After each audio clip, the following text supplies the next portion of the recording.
Les modes de vie évoluent, les communes se développent. Le SCOT accompagne cette évolution et l'organise tant au niveau de l'habitat que des activités économiques ou des déplacements. Le SCOT, c'est la vision d'avenir d'un territoire sur laquelle ses élus se mettent d'accord. Le schéma de cohérence territoriale, le SCOT, projet stratégique, fixe le cadre pour 20 ans de toutes les politiques publiques à l'échelle d'un bassin de vie et les met en cohérence afin de satisfaire les besoins immédiats et futurs de la population, tout en préservant les ressources pour les prochaines générations. Le périmètre du SCOT est délimité par le préfet ou, le cas échéant, à l'initiative des intercommunalités. Le SCOT est un outil de planification stratégique fixant les grandes orientations du territoire. Il intègre les objectifs des politiques publiques nationales de l'État et, depuis 2019, les objectifs des politiques régionales, principalement celles du schéma régional d'aménagement, de développement durable et d'égalité des territoires, dénommé SRADDET.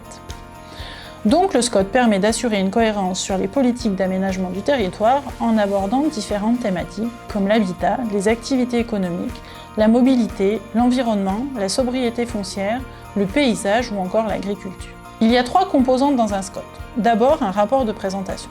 Ce rapport est un diagnostic du territoire, une sorte de photographie à l'instant T, identifiant les besoins et les enjeux au regard des forces et des faiblesses du territoire. En plus de ce diagnostic, ce document comprend une évaluation de l'impact des aménagements projetés sur l'environnement, appelée évaluation environnementale, mais aussi l'ensemble des explications sur les choix retenus.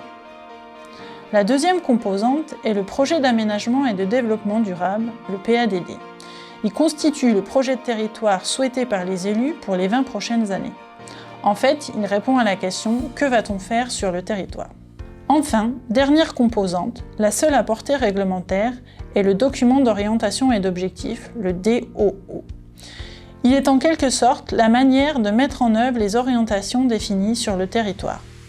En fait, il répond à la question « Comment allons-nous faire ?» Il précise par exemple la localisation préférentielle des commerces, des objectifs de production de logements, ainsi que des objectifs chiffrés de consommation économe de l'espace. Il identifie également les grands espaces naturels ou agricoles à protéger. Une fois le SCOT approuvé, il s'impose à toutes les communes du territoire qui ont obligation de traduire ces orientations dans leurs propres documents, les PLU ou cartes communales.